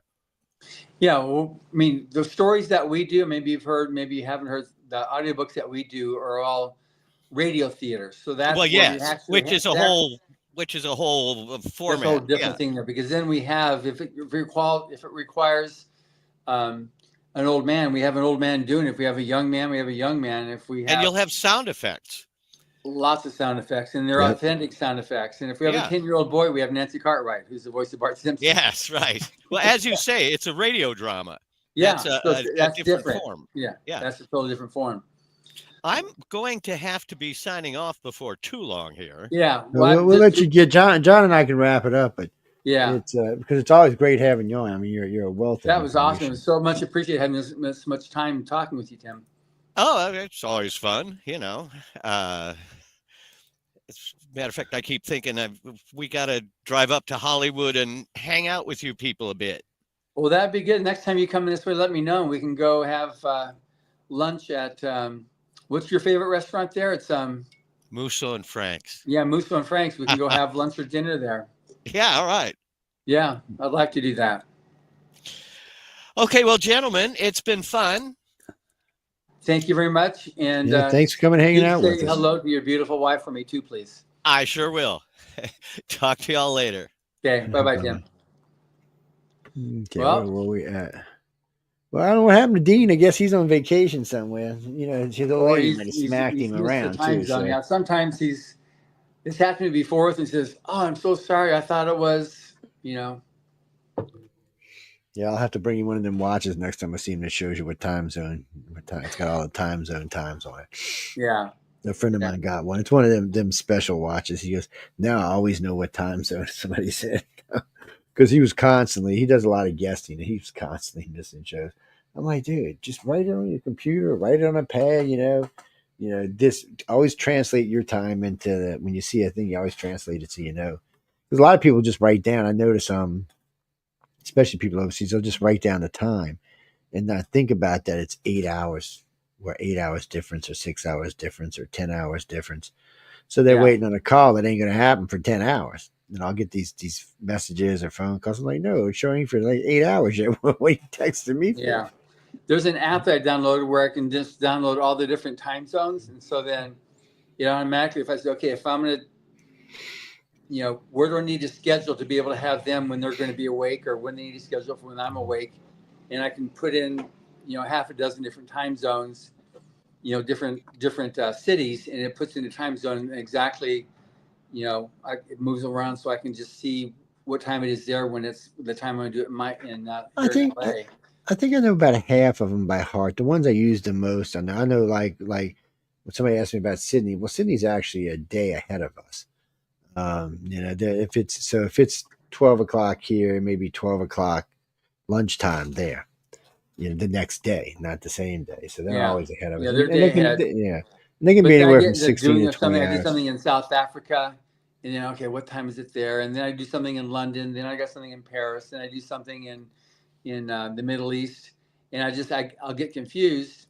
And then the thing that really confuses me, or used to, is when I put a meeting in my phone when I'm going to be at a convention, and then I travel to the convention, it doesn't automatically convert to the new time zone. It's in my old time zone. So then I miss it. So then I have to make sure that I change all my meetings to the time zone I'm in. So I have it correct, because I used to miss them. Like, oh no, because I put it when I was in LA, and then when I went to New York at a show like in Book Expo or something like that, and I'd miss it by 3 hours. Like, what happened?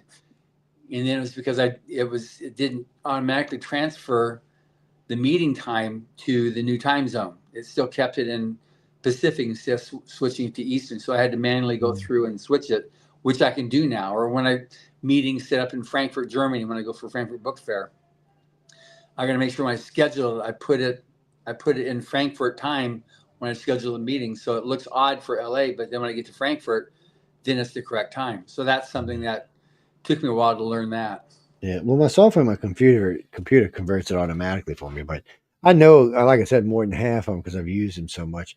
I mean, like for London's only 6 hours difference from me to them, and then you cross the channel at Paris is about 7. You get to Germany, Italy, I think is about 8. I'd have to look, but most of them I know because we've had guests from those areas, and we have so many people come from the UK. Somebody the other day said, "Well, what about Canada? Don't they have a different time zone?" I said, "Canada has the same time zones we do." I'm like, well, no, they can't. Side, but then just north of me, they also have 3 different hours. They got Eastern, Central, and Western. Yeah, well, so you get so between you and I, it's 2 hours, and then, but it's strange. It's strange because New York's ahead of us. So for me, it's New York's ahead of us by an hour. And then we're even, and then Pacific time, or whatever they call it, Mountain time, is an hour behind us, which confuses me sometimes because there's not that many states actually fall into it, but they do. Mm-hmm. And then of course California is or anything on the West Coast is 2 hours. And what is Hawaii? I think it's 4 hours. Yeah, 4 or 5 hours. I have to go look for sure, but it's no people. Hawaii's way out in the ocean. Yeah. And I've done stuff also in Guam and Netherlands and Antilles, and Yeah. so that's 4 hours. And that's an hour further out, ahead of me. Yeah, it gets weird. But I just try to add them in. And usually what I do, and anytime I see a guest that's overseas, I'll convert it for them before I'll send it to them. I'll say, okay, it's going to be 4 my time, but it's going to be 2 a.m. your time. And I do that a lot of times just because I want to know it might be early in the morning. I was doing it was funny. I was doing a guest. Where was he? Somewhere, I think it was in Singapore. Anyway, but it was they were 10 hours. It was it was going to be 6 a.m. his time. And he's like, damn, John, I don't get 6 a.m. for nobody. I said, well, you don't have to get it. We can do it later.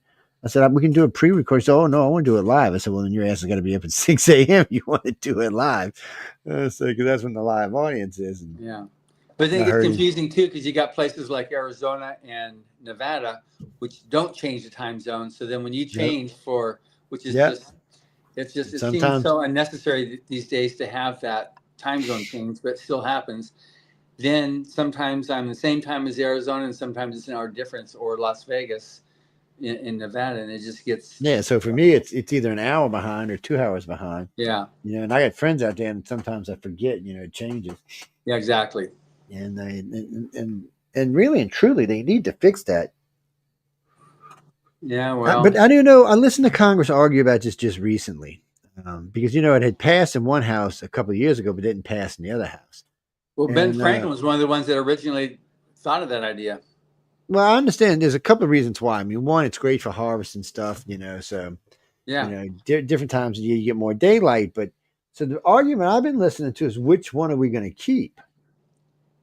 Are we going to keep the one that's going on now where it gets dark way earlier? Or are we going to keep the other one where it stays lighter so I don't know.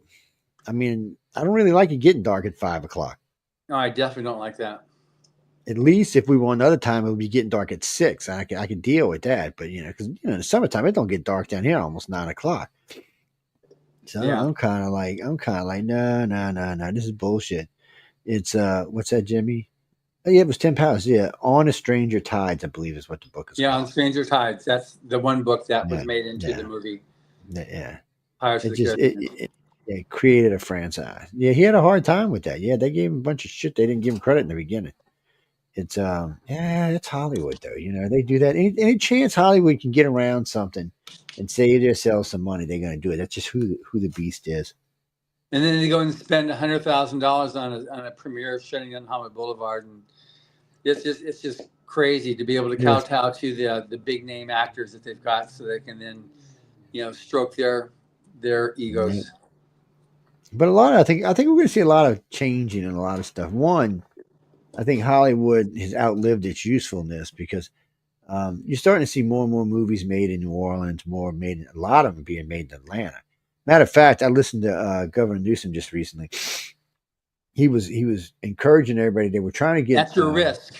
Yeah. Well, he's trying to get. Well, I was listening because they were talking about the movie industry and they're upset because right now more than I think 62% of movies being made are not being made in Hollywood anymore. They're being made elsewhere.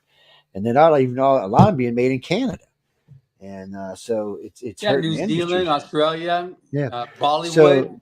So it's cheaper when you can go. It's a shame that you can go out of the country and save money than make it in Hollywood. So I mean, so he decided they're going to drop their taxes really low, so they got a chance. So that's what they were going to do.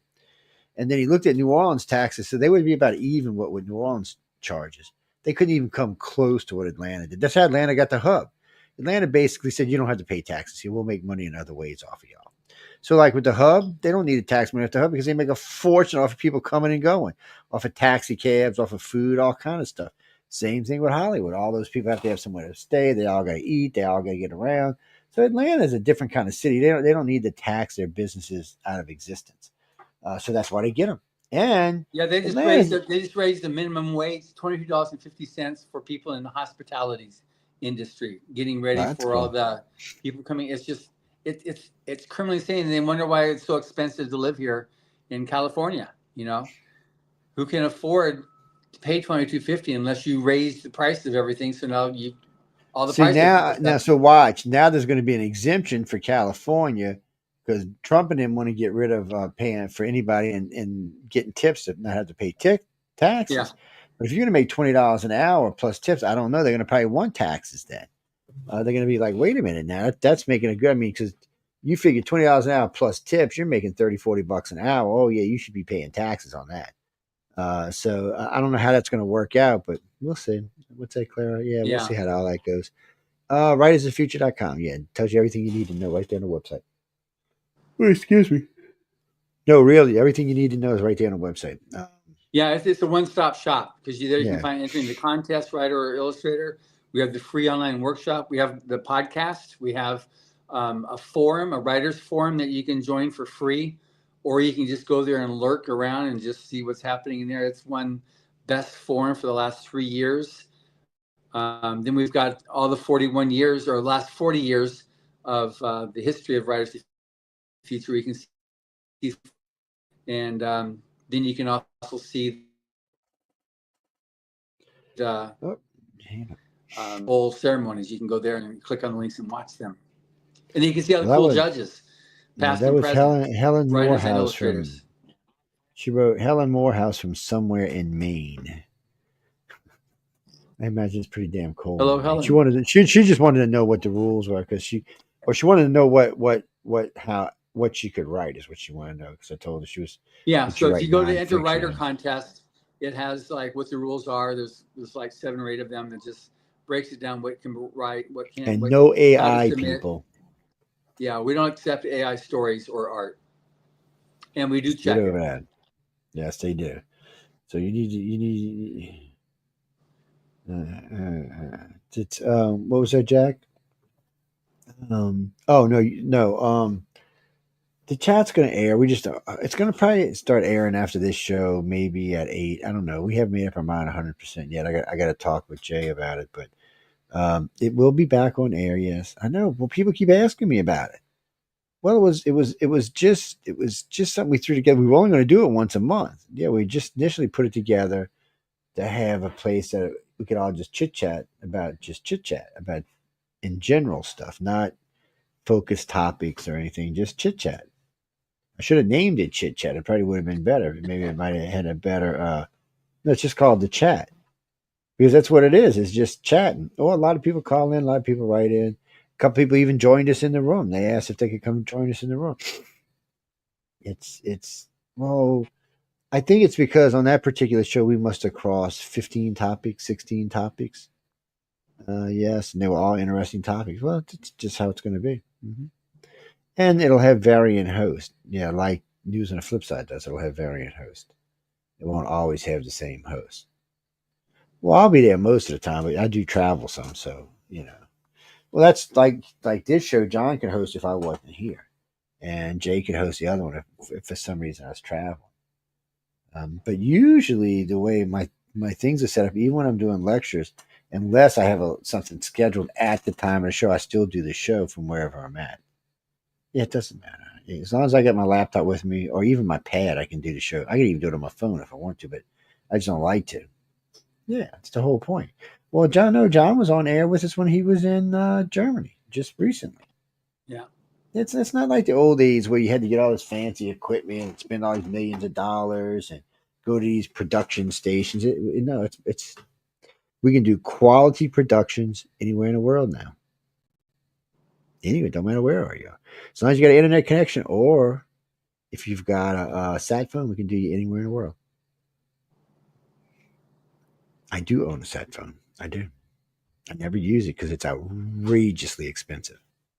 But when I go places, because there are places still in the United States that don't have GPS, no cell connections, no cell phone connections, no nothing. So if you're driving with your navigation, it just goes because it can't connect to anything. So it's good to have the sat phone because the sat phone you can hook up to the internet wherever you are, and then you can hook it to your phone, and all your stuff on your phone will work. Yeah, except for the phone. The phone has to run through the sat phone. No, it's crazy expensive. It's like $10 a minute or something. The phone wasn't cheap either. The phone cost me $950, I think. It's a cool little thing. It's got a little pad on it and all. It's I got it because I do research in places that sometimes you should have an alternative phone with you. Yes, in case something goes foobar. Well, you'd be surprised how many places inside the United States you cannot get cell connection or satellite connection. You'd be surprised. I mean, or you can get satellite connection anywhere in the world. But, you'd be surprised how many places you can't get your cell won't connect. Nothing will connect. You don't have no internet, no cell. It's kind of weird. Even in local states, I was just not long ago driving through Mississippi through one of the forests. All of a sudden, there was nothing, no connection of any kind. So I stopped, got in the trunk, popped out the sat phone, set it up on the dash, hooked it all together, hooked it to my phone, and nav came back on, and away we went. I started doing that because we were in Arkansas one time, and we were in a forest, and all of a sudden there was no connection. We had about half a tank of gas. And there wasn't nothing. We got to a four-way stop, and there wasn't nothing in any direction, any way you look. It was like, which way should you go? I said, well, we're going south. We're just going to keep going south. Eventually, we ran into a road, and then we ran into a cell phone tower and got connection again.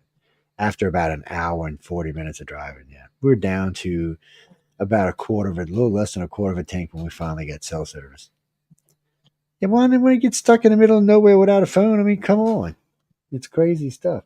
What do you mean? LA got a cell connection every 8 feet. I did see those new pretty little stars going down. No, John lives there. He can go walk out there and step and stomp on the stars, but I can just watch them from TV. If you're gonna buy a book, I imagine this is Emily's last day out there, huh? She wraps up. She ought to be wrapping up about 2 hours. Yeah, they're going to be done in about an hour.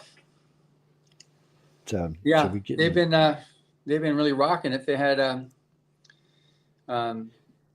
just she loves it. She's there's just the cowboys and the ranchers, and he fell with little. I guess he's 8-year-old with his hat and his boots, and he was there. He got one of the books, was holding. He's just as cute as she said.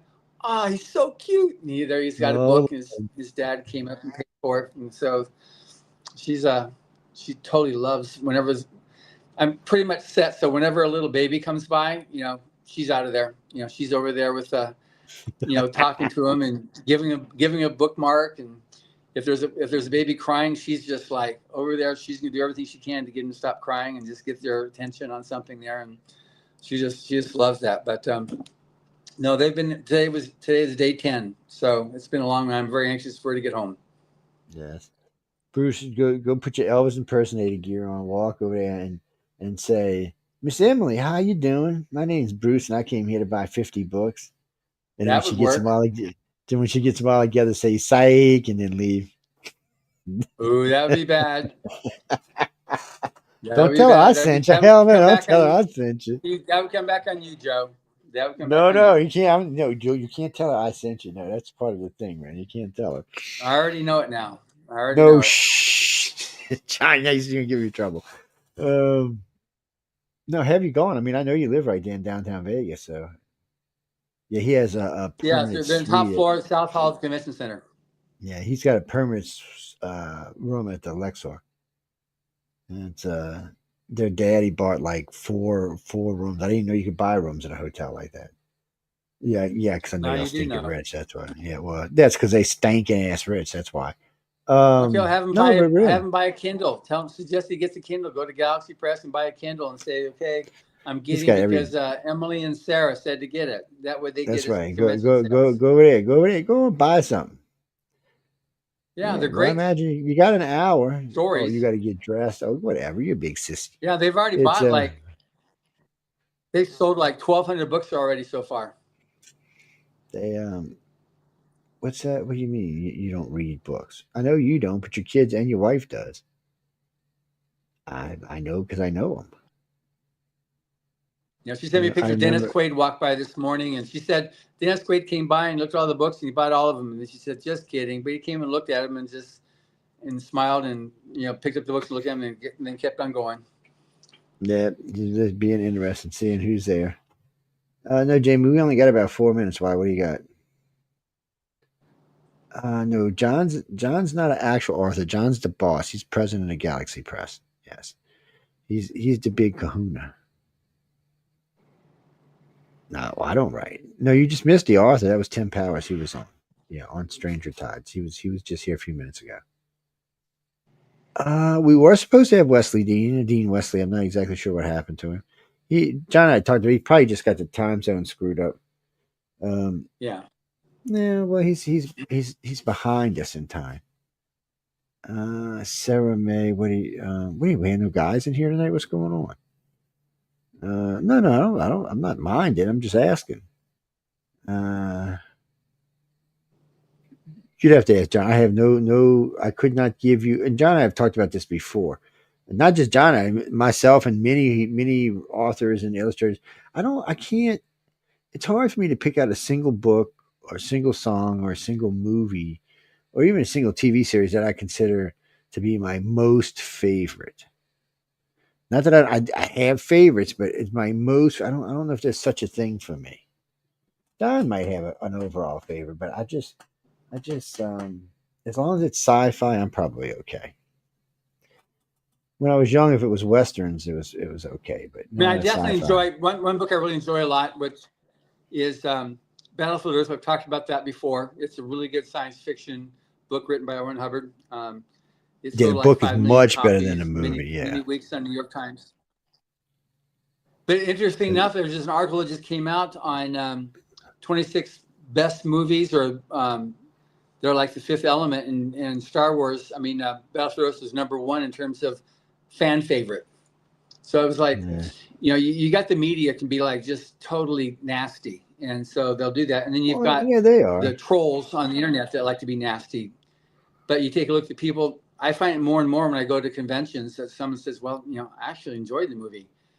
And so the movie was fun. Like it's not that the movie should have been a trilogy though. Because the book is so big. The movie, it was supposed to be, but then it got just just trounced by the media, and so that didn't go on to the next book, to the next movie. Because like there's like certain things in the movie they should have stretched out, like some of his learning stuff, some of the plane stuff, some of the stuff when they found DC. Some of that should have been stretched out so that it fell into movie 2. Well, Gene, it was hard to they swallow. Did things that weren't in the book. Like the book, there's no cavemen and there's no Harrier jets in the book. But they did that because of budget, to be able to have some of the things in there. They didn't have a budget to go to Scotland and to have Scottish, which is what it is. And then they had alien aircraft is what they trained on, not Harrier jets. Because which made more sense. No way they'd be 1,000 years in the future. There's no way that they'd still be working. Yeah, and besides, it would make more sense because since you were getting alien programming, it would seem that stuff would be in there. Well, no, they had those learning machines, Jack. You don't remember that? No, the movie had excellent potential, and it was fun to watch. I mean, I looked at it as a fun movie. It's just, I just personally think there was things. No, if you do the book, actually, I hate to say this, the audio book is fabulous.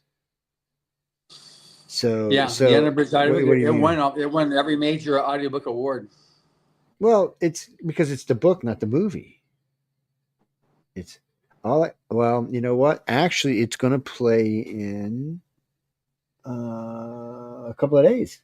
It'll be playing. It'll play a couple of days. It'll start a couple of days before Christmas, and it'll play all the way up to Christmas, and then it'll stop, and then the next day it'll start playing again all the way up through New Year's. I think it's like 6 hours a day it plays. Well, it's 47 hours long. Yeah, it's a big story. Yeah. Well, I have twice let it run just straight through over a 24-hour period. But the problem with that is we have live shows, and the live shows just trounce over it playing in the background. It just doesn't get as many people listening to it. Yeah. Well, it's really fun to listen to. Yeah. Well, Mission Earth is fun to listen to. Y'all can't get the audiobook yet, but I've been listening to it. Matter of fact, I'm getting ready to finish it up here probably as soon as I might do it through the holidays. I got a bunch of work to catch up on. So I'll probably listen to the rest of it, book 9 and 10 through the holidays. You can buy the book. I gave away a bunch of them last year. I don't have any left, but I gave away a bunch of them last year. You can get the book. Yeah. Mission Earth. You can't get the audio book, but you can get the book. That audio book is fun as hell to listen to. Yeah, you get the bad guy, the good guy, the girl who's a bad girl, but she's kind of a good girl at the same time. No, there's a lot of stuff in it. A lot of fun stuff to listen to in it. And well, in both books cases, they really took their time with the special effects and the sounds and the voices of the actors. Because when you listen to an audiobook, if you get a nasally actor or something like that, you don't want to listen to it. It's kind of irritating. For me personally, I prefer a guy with a deeper voice or a woman with a decent voice. Either one I can listen to. Now, in these cases, there's multiple actors here and actresses. It's not just one person doing it. Even though you may have one person doing more than one role, it's not. Oh no! All I can tell you is go listen to it. It's going to play twice, so you'll be able to hear it twice. Yeah, Waterworld's a place. Yeah. I'm going to need to ring off now, Joe. We got to get out of here. Just came in. Yeah, go and get out of here. I didn't even realize we were past. John, nice talking to you, guys and girls. Joe, be sure. The archive is up automatically. The SoundCloud archive won't be up for about 4 or 5 days, but everything else will be up. And if you can text me numbers, that'd be great. Yeah, I'll send it to you in a little while. Great. Thank you, everybody, for listening to this as well. We had a lot of fun. Be good. So we're gonna play out some promos and a song, a happy Kiss Me Christmas song, and then we'll be out of here. Ginger, any moans, groans, bitches, cipes, or complaints, please write to Michelle DeRoche. Because you don't want to write to me, because I'm going to give you the bird finger. Yeah, I'm going to give you the bird finger. I am. Anyway, let me cue it. No, stop it. No. Okay, I'm going to play some promos, and then we're going to play a song, and then we're out of here. We're part of No English.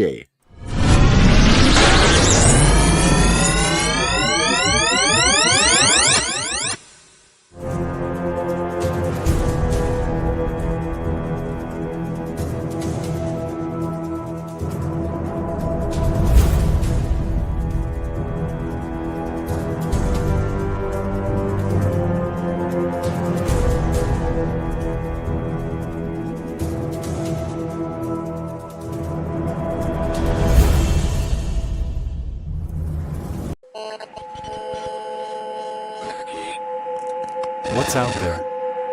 What creates the shadows in the corners or the creatures of the dark? Who are those on the other side? What do they have to say? This is the Gateway Podcast. This is not your normal style of paranormal talk radio.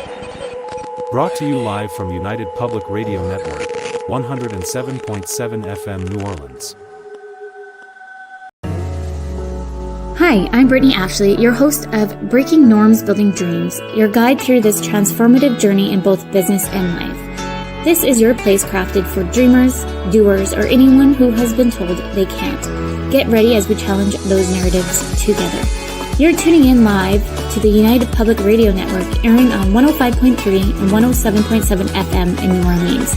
We are streaming on all the popular platforms every Monday at 3 p.m. Eastern Standard Time. Join me for a candid and thought-provoking conversation celebrating your unique journey because you are worth it.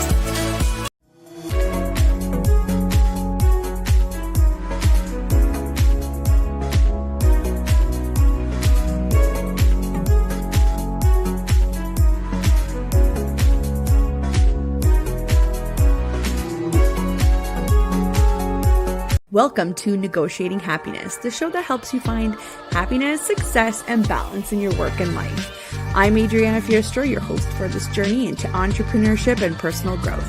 We're broadcasting live on 107.7 and 105.3 FM in New Orleans as part of the United Public Radio Network.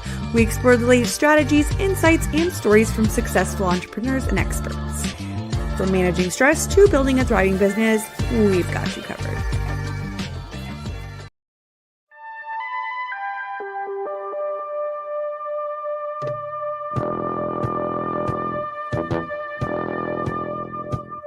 Tune in to UFO Undercover, Wednesdays at 8 p.m. Eastern, with your host, Joe Montaldo, right here on the Paranormal Radio Network.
Well, thank you there, Lindsay, for that rendition of Carols of the Bells. We appreciate that. It's always a good song to listen to. We're getting ready to get out of here. I want to tell everyone thank you for you tuning in to United Public Radio and Authors Quill. I hope you enjoyed the show. And Tim Powers is always a lot of fun to talk to. He's a very interesting individual. He's got a lot of energy. He really knows his stuff. He's actually an excellent author. And of course, he is the author of Stranger Tides, which is what gives you the Pirate of the Caribbean movie. So it's always a good thing to have him on. What's that, Carolyn? Oh, yeah, I'm just taking a picture. I always take pictures of the shows just to see, what I was on and what I wasn't on. I take pictures with the guests, too. Yes. It's just on there, yeah, because, we do a lot of guests, and then I post them here and there from time to time. But on that note, we got to go. So, again, thank you for tuning in to United Public Radio. You are listening to Joe Montaldo on Authors Quill, and I will see y'all on Wednesday. Good night, everybody. Or maybe a little sooner. You never know.